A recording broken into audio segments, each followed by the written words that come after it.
what you're doing here. Thanks for the opportunity. Yeah, so this is something really special. The second of only 2 recovery high schools in the state of Florida. One of 44, you said, yes, throughout the whole country? Yeah. So tell us what in the world is a recovery high school? So a recovery high school is actually a recovery-focused education.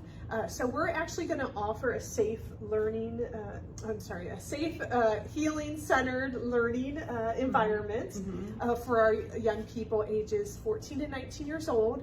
And so they are seeking recovery from addictions.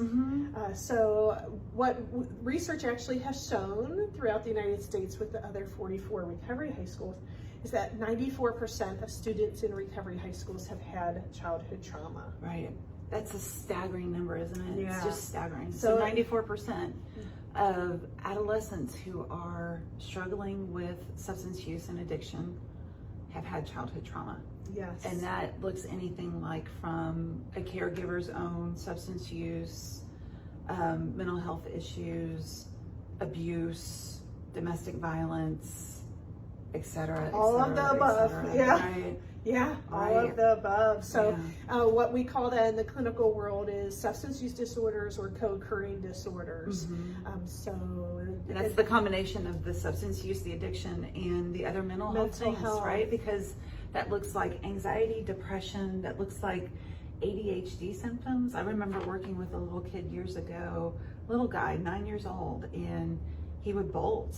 And they thought it was ADHD, but it was trauma because he just didn't feel safe. Yeah, fight, flight, or freeze. Right, for sure. And so he was fleeing. Yeah. So this is a safe environment for Yes. students who are in the high school or 14 to 19. Yes. So that they can heal from Absolutely. the trauma and the substance use. Yeah, and learn self-regulation. And learn and have the academics follow suit, right? Yes.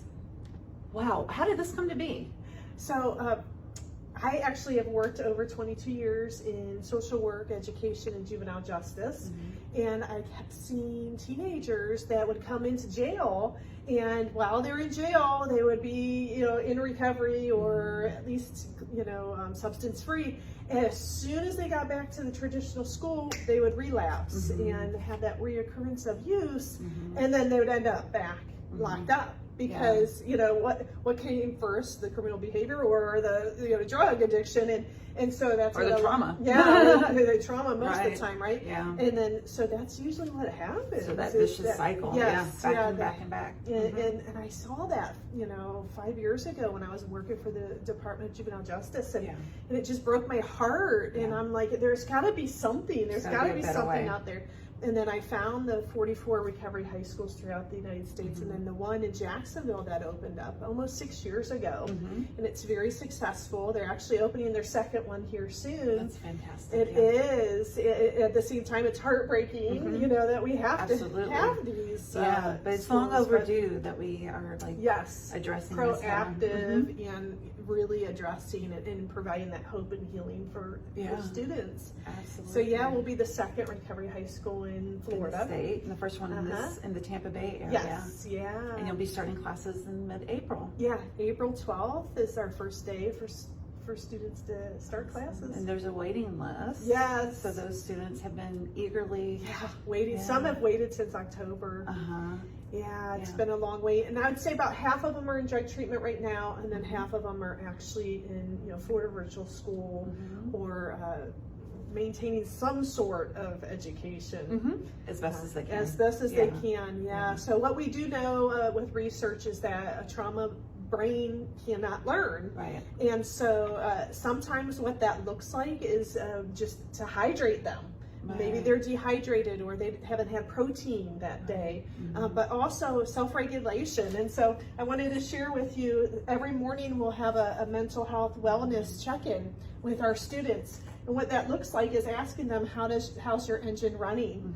And if it's too high, and they're mad, hyper, worried, maybe very high anxiety, they'll receive a red bracelet for that moment, because we're hoping that'll change once we equip them with the tools.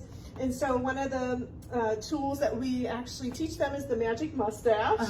It's pressing on that part between the nose and the lip. And what it does is then releases the physiological brain releases to slow down. Deep breathing is another way to do that. And cheer, pull, and there's different physical activities that can help. And then they'll receive a green bracelet if they're just right. So maybe they're on track, maybe they're happy, and they're focused and they're making good choices. And then the blue, B for blue. The blue bracelet would be that maybe they're just feeling too slow. Maybe they're tired, they're dehydrated, and that. So this is what we're going to start with. Which is really fantastic, because this is exactly where learning happens, right? So have that there. This is where connection happens. The opposite of addiction or substance use is connection, right? So students are given skills to help address whether they're overregulated or underregulated, and make connections at the same time. And that's what leads to the learning. Right? And the continued recovery. So I love this. This is a beautiful thing. We're excited. And with this combination, because I'm certified in TBRI, which is trust-based relational interventions, all of my staff and my volunteers will be also certified. And then we're doing the mental health first aid training for all of our volunteers on Monday. And so with trauma responsive services and then also brain performance coaching, we're really going to be diving deep into the root of what's happening with our students, so that they can be stabilized mentally and emotionally, and then they can learn. Right. That's so fantastic. I love that we have this resource for families in our community who have students struggling and they're just lost for how to help them. So reaching out to you through the website, through your phone contact information, which is listed.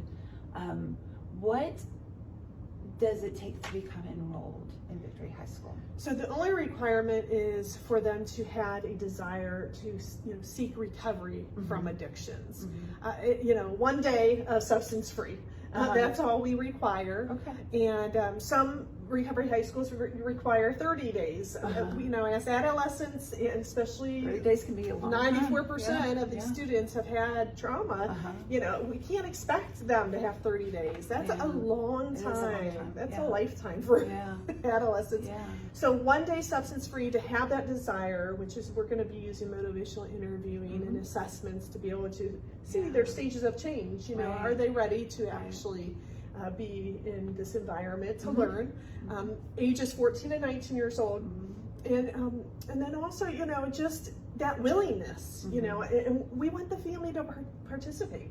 So whoever's that adult in that student's life, we're going to have support groups for them.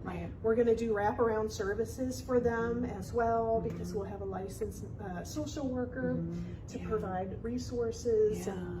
Because what we do know is their basic needs need to be met. They have to have shelter. They have to have electricity, clothing, food. Nutritious food, And so we'll help them with that. What do you wish the community knew about recovery, mental health, trauma? I wish the community knew that we do recover, and that there is hope, and there's healing. And I was asked by a county commissioner, well, what if they relapse? My theory is if there's breath, there's hope. So if they relapse, that tells me as the executive director, we need to dive in deeper to help them up, and really support them in more services. And then this county commissioner said, well, what if they keep relapsing? Well, I've had numerous chances in life, and that's so important, I think, for everybody to have more than one chance if needed. And so, we're really the only place that is offering the three, pillars of mental health, recovery, support, and an education.